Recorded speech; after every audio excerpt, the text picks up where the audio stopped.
Hello, everyone. Welcome to our third and final podcast having to do with Schedule C and expenses that you can deduct there. So we're going to talk about some two here that are very common that you'll deal with if you are helping folks prepare their Schedule C, and that is transportation and travel. We make distinguish the difference between transportation, which is local, okay, and travel, which is away from home, out of overnight typically, okay, requires an overnight stay. Transportation, we have to be careful here because commuting expenses, the cost of getting from your home to your business where you work, is not deductible. But transportation from one business to another, or one business location to another, all right, or okay, can you find some way that your home is a business, part of your business, and therefore going from your home to another place, a client, is from one place of business to another place, then it becomes deductible transportation expense, not travel, because travel is overnight. So, for it to be local, visiting clients, customers, okay, the mileage or cost of getting from one to the other, use public transportation, okay, any business meeting away from taxpayers' regular workplace, all right, from your home to a temporary workplace, that not the permanent. So if it's a permanent workplace, then it's going to be commuting. But if it's temporary, if your boss says, okay, for the next 3 months you need to show up at the job site, when your normal place is to go to the office, and that's where you've been going, you driving to the office is commuting. But when the boss tells you you got to go to the job site every day, then that is a deductible expense. Okay? If you're self-employed and you can qualify your home office as a home office, okay, then that to your work location is deductible, or to wherever you have to go to do your business. So if my home is a home office and I go to Staples to buy supplies for my business, that's a deductible transportation. If I drive to pick up tax information from a client, that's the deductible transportation. So if I use my automobile, which of course most of us are going to for these transportation expenses, I can either keep track of all the actual business costs, how much I spend in gas and repairs and stuff like that, or I can just keep track of the mileage and the purpose of it and then deduct a standard mileage rate. And for 2022, we had an odd situation where the cost of owning your vehicle or operating your vehicle was going up so fast that they changed the cost partway through the year. This happened a couple of times since I've been doing this, but this is the first in a while. 58.5 cents for the first half, and 62.5 for the second half, 2022. So you have to keep track of how many miles you went for business purposes in the first half and how much in the second half, because you're going to multiply. That covers all your expenses for having that automobile, okay, and operating it, other than parking and tolls. If you pay tolls on the toll road, that's in addition to your standard mileage rate, okay? But, and this is the thing that many people forget, if you do the standard, you don't calculate depreciation, because depreciation is built into this standard mileage rate. Okay, if you were to do actual expenses, you would calculate depreciation on your vehicle and keep track of the gas and all this stuff. So it generally becomes an issue when you have some of your bigger vehicles, okay, they're going to have their costs. See, this is an average cost. If you're driving a vehicle that gets lousy gas mileage and has lots of repairs, then the actual expenses might be higher than the standard. If you're driving a car that's new and has great gas mileage, you're going to be much better taking the standard mileage rate than the actual business costs. Okay, but you're going to have to keep a lot more record keeping. The other thing is, if you have a really big vehicle and you can do the bonus depreciation, okay, you may consider that. But remember, that's only for the first year you own it, and the subsequent years, you got your actual expense, and all you can do is you can't take depreciation anymore. You have to just it would just only be gas, repairs, and other things like that. Okay, now travel, this is going out of town overnight. Requires an overnight stay. The only way your meals are deductible as a business owner, as Schedule C, is if you are traveling overnight. Okay? Otherwise, your meals are not. You go buy lunch because you're close by clients and you're on your way to clients. The transportation costs we talked about earlier to get to the client might be deductible, but stopping for lunch is not. Okay? But if you go out of town for a conference, your travel to get there, your lodging, your meals, okay, and even other incidental costs, like if you have to get yourself something dry cleaned or something like that, are deductible. Okay, and obviously that travel shouldn't last more than 1 year. Otherwise, you're now talking about a temporary workplace and all kinds of different things. Okay, and of course, the cost can't be lavish or extravagant. Okay, when you do this,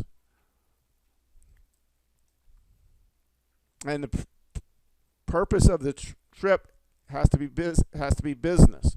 Now, if you do something personal while you're on a business trip, you can allocate the costs between personal time and business time. If your primary purpose is business, you can use and you buy an airplane ticket. The idea is that you had to buy the airline ticket even if you had even though you spent a couple of days going to Disney World. Okay, so the whole airfare would be deductible if your primary purpose was business. And then you would have to take your lodging and say, okay, for the 3 days I went to the conference, that's deductible. The 2 days I went to Disney World is not. Okay, and the same thing with meals for the days and that sort of thing, and incidental costs for the days that you were doing business versus the ones you were doing personal.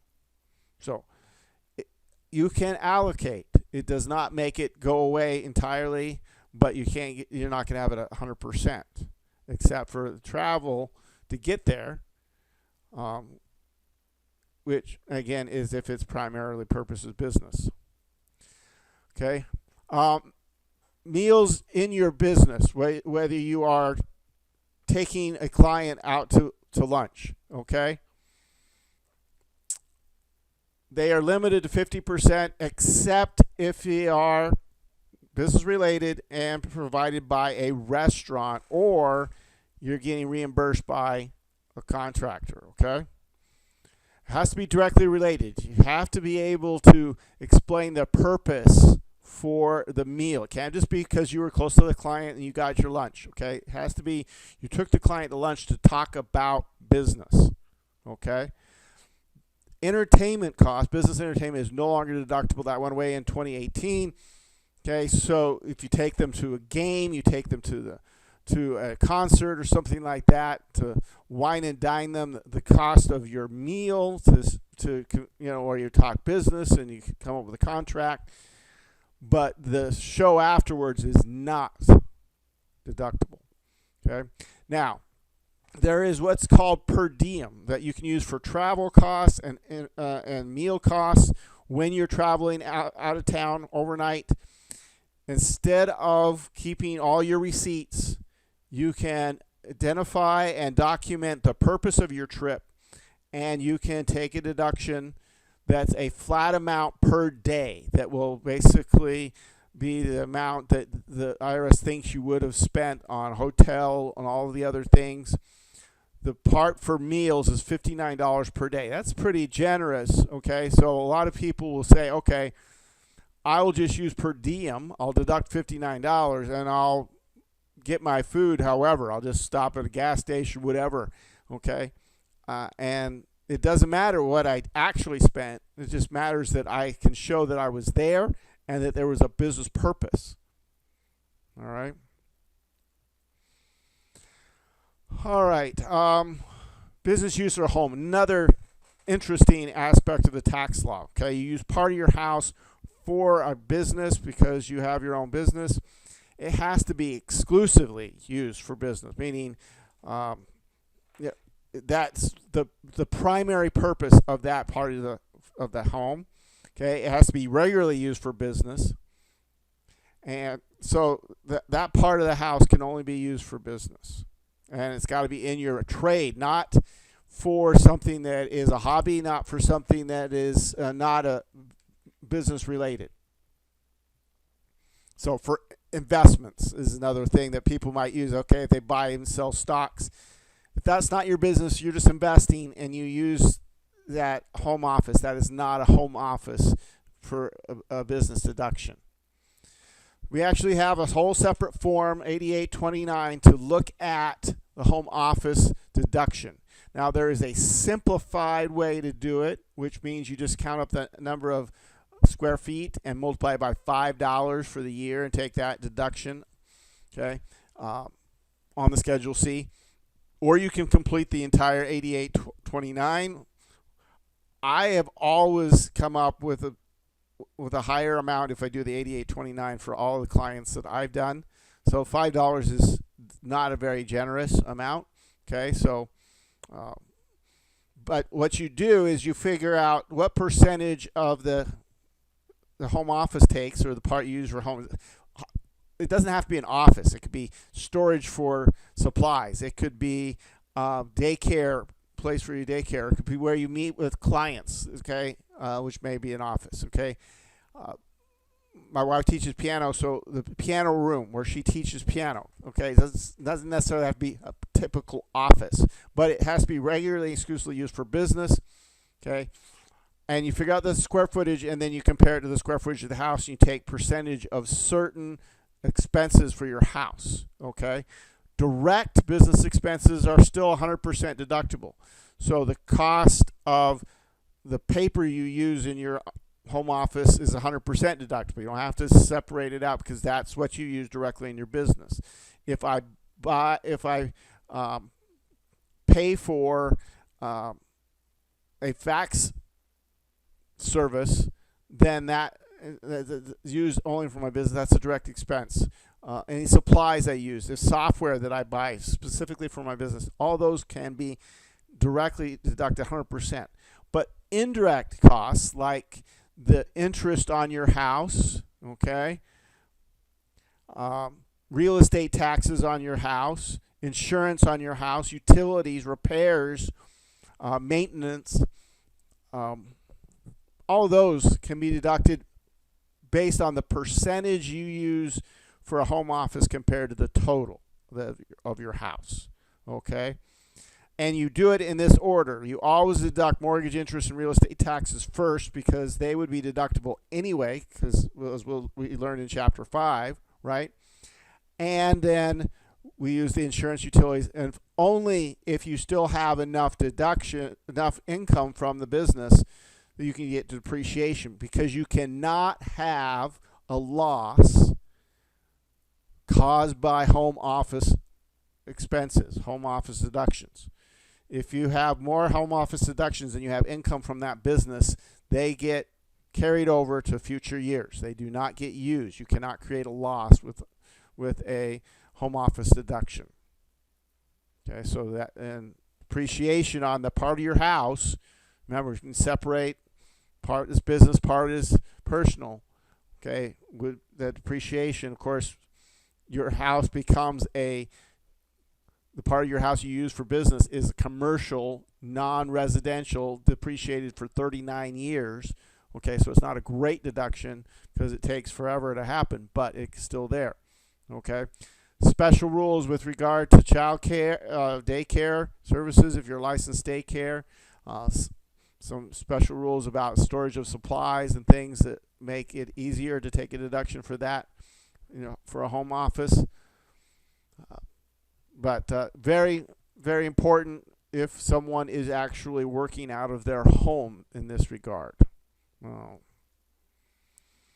If you have a business bad debt, now here's the thing: you have to have a business bad debt, and this is what people don't remember, is you have to have accrual-based accounting. Most businesses don't do accrual accounting. They don't have accounts receivable. They don't record income from customers until they actually see the cash. If that's the case, you can't have a business bad debt. But if you provided something for someone and you recorded income for it and they haven't paid you yet because you accrued it, and they don't pay you, that could be a business bad debt. They could pay you part of it, and it could be partially worthless. Okay, they could not pay you at all. Okay. Also, if you have a business at your home or your own business, casualty loss. Remember, regular casualty losses have to have, the federally declared disaster area and all that kinds of stuff, all kinds of limitations on that. We learned in Chapter 5. If it's a business, something that, is casualty that wipes out your business assets, whether that's in your home or whether that's somewhere else, okay? It can be an ordinary loss, right? It's not an itemized deduction. It is not limited to 10% of AGI or any of those things, but it still has to be unreimbursed. You still have to submit it to insurance. You still only have the loss for the amount that the insurance doesn't reimburse you. All right, hobby losses. We talked a little bit of this.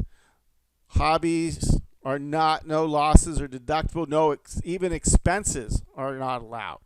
So if the activity is deemed a hobby, meaning you are not in it for to make a profit, it's more about enjoying something. But yes, you have expenses, and once in a while you sell something just out of the blue. Okay, those expenses are not deductible, and the income is still included. Okay, you can't ignore the income when you do actually sell something. So let's say you do art, but once in a while you sell a painting. That is income, but all of the expenses, as long as it's a hobby, as long as you're not in it to make a profit, which of course is why you would want to show that you are in it to make a profit, even when you don't, all those expenses are not deductible. So it's not a good situation if it can't prove it's a business. It's only a hobby. Okay, some rules about education expenses. Deductible if it maintains or improves your skills or requires for the law. So as a CPA, I have to get 80 hours of continuing professional education every 2 years. All of that cost is deductible on my Schedule C. Okay. There are some restrictions that I find kind of silly, but they exist in the tax law. They usually can be worked around, but if it cannot meet the minimum education requirements for employment. So in theory, if I were in a business as a CPA, okay, then the minimum education requirements is be a CPA. And so becoming a CPA would not be a deductible education expense. Well, chances are I would probably not go into business or have that until I was a CPA anyway. So it doesn't usually come up, okay? The other thing that you have to be careful of is if it qualifies taxpayer for a new trade or business. So for instance, I am in my business as a CPA and I take classes to become a lawyer. In theory, that's not deductible against my CPA income because that would be a new trade or business. Now, I can probably make a case, and again, it would depend on how well I could make my case, that my law classes were actually going to make me a better CPA because I'm maybe I take a lawyer class, but it's about contract laws that have apply to my CPA clients. So that I can make that argument that that was a very valuable skill to have, and it's improved my skill, and therefore it would be deductible. All right, the IRS could argue that it's a new business and say it's not deductible. So you can see where that would be, and depending on how much we're talking about or whatever, we could challenge that, appeal that decision, go back and forth, argue about it, try to show our intent in that situation. And on our last thing is how to calculate self-employment tax. We touched on this earlier in an earlier chapter. Okay, Social Security and Medicare, two pieces of self-employment tax. If you have your own business, you're the employer and the employee, right? And so you have to pay self-employment tax. You pay Social Security, the whole 12.4 on the first 147,000 of self-employment income. That's our limit for 2022. Medicare is not limited. In fact, there's an excess Medicare if you go over 250,000, okay, for joint returns. So that is a situation. Remember, half of that is deductible as a 4AGI deduction, but the calculation of self-employment tax is a big deal. If you have a job and have your own business, the part of the income you make from your job applies to this limit. So if you make $60,000 of income and that's your employer's taking care of the employment taxes on that, so you only have $87,000 of self-employment income maximum, okay, for the Social Security to be applied to. And remember, it's applied to net self-employment income, which is always the income from your business times 0.9235 to basically deduct half of the self-employment tax. And that is what you applies to the limit. Okay, so first multiply by 0.9325, and then see if you are where you are in the limit based on how much you have income that's already charged tax on from an employer, if you have both. And then finally, the new deduction, if you will, QBI deduction, up to 20% of the qualified business income. If you are a Schedule C, all of your income from that Schedule C business is qualified business income. There are certain businesses that have some restrictions, okay? But if your income is under those thresholds, 340,000 married or 170, all of the restrictions really don't matter, okay? You get the 20% of your qualified income or 20% of your taxable income. It can't be more than 20% of your taxable income either, okay? It's one of the lesser of those two. And it's just a deduction based on your other income. So you figure out your income with all your other deductions, and then you figure this deduction, right? If your income is higher than these limits, then you have a problem if you are a personal service business, meaning anybody who basically is selling their own services. Say doctors, lawyers, okay, accountants, all of those folks. They are going to be their deduction is going to be phased out. And if they don't have employees, they pay W-2s amounts too. You could also see a phase out if you're over those limits of income, or if you don't have enough assets in your business. So basically the idea is, here's a deduction, but we want it to be for people who don't have a lot of income, first of all.